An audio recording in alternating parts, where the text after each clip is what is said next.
Ok l'équipe, c'est R2Z, nouvelle vidéo Paris sportif pour la Champions League. J'espère que vous allez bien. En tout cas moi je pète la forme, c'est la reprise pour moi sur YouTube, c'est la rentrée. C'est vrai qu'après avoir pété le trophée des 100K, j'ai un peu disparu de YouTube. Mais voilà, là je suis de retour, c'est la Champions League, c'est un petit peu la compétition avec laquelle je me suis fait connaître sur YouTube. Donc je me dois de faire les 3 vidéos, Champions, Europa et peut-être Conference League. Allez, si vous mettez les likes, 500 likes pour la vidéo pronostic Europa League. Pour ceux qui me découvrent, déjà abonnez-vous. Je vous explique comment je procède. Sur YouTube, je donne 8 avis. 8 avis, ça veut dire quoi? Ça veut dire que tu ne vas pas jouer tout ce que je vais te dire. Ça paraît logique. Je ne vais pas faire un 8 sur 8. C'est quasiment impossible. Ça m'est déjà arrivé une fois sur 10, une fois sur 15, une fois sur 30. Là, je donne 8 avis. Après, je fais un récap sur Instagram juste ici. Et Telegram, lien en description. Sur Telegram, on est à 9 sur 9 à l'heure où je vous parle dimanche soir. Lorsque je tourne cette vidéo, on est à 9 pronostics sur 9.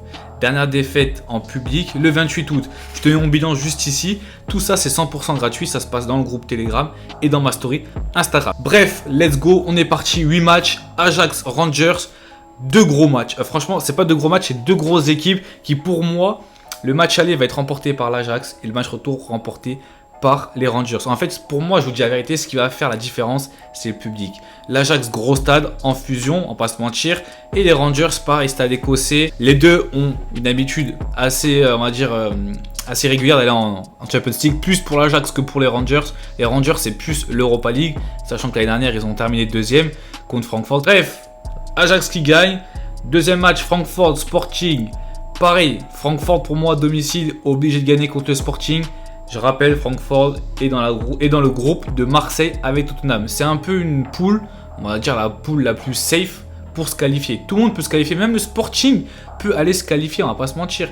Donc là, Francfort, s'il ne gagne pas, entre guillemets, contre l'équipe, là, on va dire le petit poussé avec Marseille, bon, ça va être compliqué pour eux. Donc Francfort gagne. Atletico, Porto, je sais que ce match-là, souvent, les dernières confrontations remontent à 2021.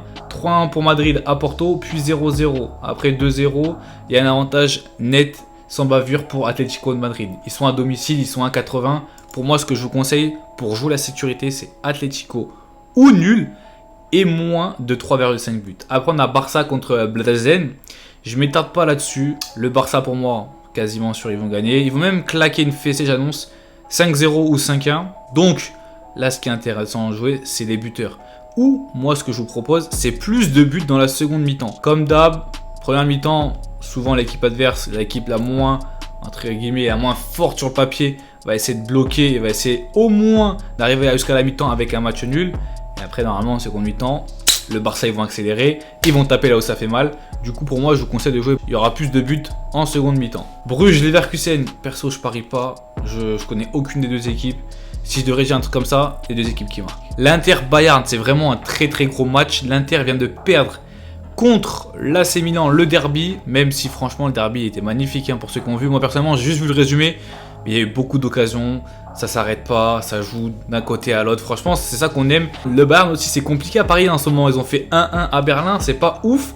Depuis qu'il n'y a plus la machine Lewandowski, c'est compliqué. L'Inter contre le Bayern, pour moi, j'annonce match nul. Ça reste un fun, c'est compliqué de pronostiquer un nul. Mais là, pour moi, Inter-Bayern, ça sera match nul. Naples, Liverpool. Moi, je me rappelle d'une année où Naples était dans la poule de Liverpool avec le PSG. Naples, Liverpool et le PSG, quand ils étaient dans la même poule en Champions League, ils étaient au côte à côte pour se qualifier. Et c'était Liverpool et le PSG qui étaient passés. C'était en 2019, donc il y avait eu 1-1 Liverpool, puis Naples avait gagné 2-0 chez eux. Donc personnellement, sur ce match-là, Liverpool, on voit que c'est pas ouf non plus. Ils en mettent 9 à Bournemouth et après ils font 0-0 contre Everton.